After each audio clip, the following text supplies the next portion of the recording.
तीन। जय हिंद। आज हम एलसीएम को निकालने की ट्रिक जानेंगे। वैसे तो बच्चे एलसीएम को दो तरीके से फाइंड करते हैं जनरली। एक तो ये वाला मेथड है जिसका सिंपली इस तरीके से निकालने के बाद और जितने भी ये फैक्टर्स आते हैं उन सभी का मल्टीप्लाई करके बच्चे उसका एलसीएम बताते हैं।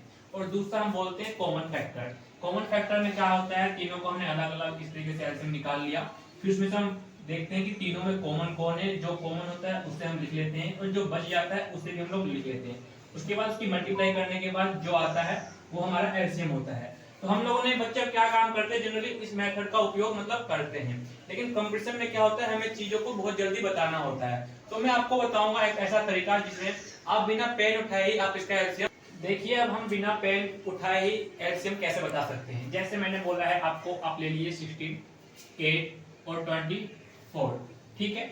तो हम क्या काम करते हैं, इसमें देखते हैं कि सबसे बड़ी डिजिट कौन सी है। हमने देखा इसमें सबसे बड़ी डिजिट कौन सी है, 24, ठीक है। तो हमने 24 को ले लिया। अब हम चेक करते हैं क्या ये 24 इन दी हुई संख्याओं से डिवाइड हो जाएगी। अगर इन दी हुई संख्याओं से अगर डिवाइड हो जाएगी तो इसका एलसीएम 24 ही होगा। चेक कर लीजिए, देखो 24 लिया है तो जाहिर सी बात है 24 से तो डिवाइड हो ही जाएगा। चेक करते हैं 16 से, क्या 16 के टेबल में 24 आता है? नहीं आता। 8 के टेबल में 24 आता है? हाँ आ रहा है, 8 के 24। लेकिन हमें पता है कि हमें क्या है, मतलब तीनों से ही डिवाइड होना चाहिए। तो हम क्या काम करते हैं, 16 से डिवाइड नहीं हुआ ना तो 24 का क्या कर दीजिए, आप टेबल पढ़िए। 24 का अगला टेबल पढ़ोगे तो कितना होगा, 48। अब हम 48 को चेक करेंगे, क्या 48 इन दी हुई संख्याओं से क्या डिवाइड हो जाएगा।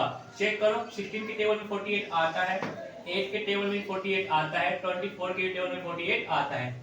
तो इसका एलसीएम क्या हो जाएगा, 48, ठीक है। ऐसे हमने कोई संख्या ले लिया, मान लो 24 है, 16 है, 4 है और कितना है, 48 है, ठीक है। अब मैंने वही बात बताई थी कि हमें जो जितनी भी संख्याएं दी होती है उसमें हम चेक करते हैं बड़ी डिजिट कौन सी है। इसमें बड़ी डिजिट क्या है, 48 है, ठीक है। 48 को चेक करो क्या इन सभी से डिवाइड हो जाएगा। तो देखिए 24 के टेबल में 48 आता है 2 बेर में, 16 के टेबल में भी 48 आता है 3 बेर में, 4 के टेबल में भी 48 आता है, 48 के टेबल में 48 आ गया, ठीक है। तो क्या हमने इसका एलसीएम इस तरीके से, मतलब उसका आप डायरेक्ट इस तरीके से फाइंड करोगे, नहीं, इसका डायरेक्ट एलसीएम क्या हो गया, 48, ठीक है। जैसे मैंने बोला है कुछ भी आप ले लीजिए, 15 ले लीजिए, 30 ले लिया, 16 ले लिया और 120 ले लिया, ठीक है। इसमें भी चेक करो सबसे बड़ी संख्या कौन है, 120 ले लिया। अब हम चेक करते हैं क्या 120 इन सभी दी हुई संख्याओं से डिवाइड हो जाएगी। चेक कर लेते हैं, 15 के टेबल में 120 आता है, 30 के टेबल में भी, 60 के टेबल में भी आएगा, 120 120 के टेबल में भी आता है, इसलिए इसका एलसीएम क्या हो जाएगा, 120 हो जाएगा, ठीक है। तो हम क्या काम करते हैं, एलसीएम का मतलब ही होता है वह छोटी से छोटी संख्या जो दी हुई संख्याओं से पूर्णतः विभाजित हो जाए। मान के चला मैंने इसमें 48 लिया था, ठीक है।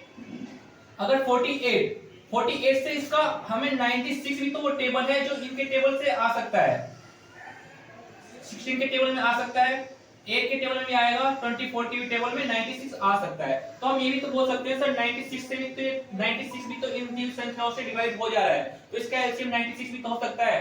हाँ 96 भी हो सकता है, लेकिन इसका डेफिनेशन ही ये कहता है कि वह छोटी से छोटी संख्या जो दी हुई संख्याओं से पूर्णतः विभाजित हो जाए। तो 48 और 96 में छोटी संख्या कौन है, 48 है ना।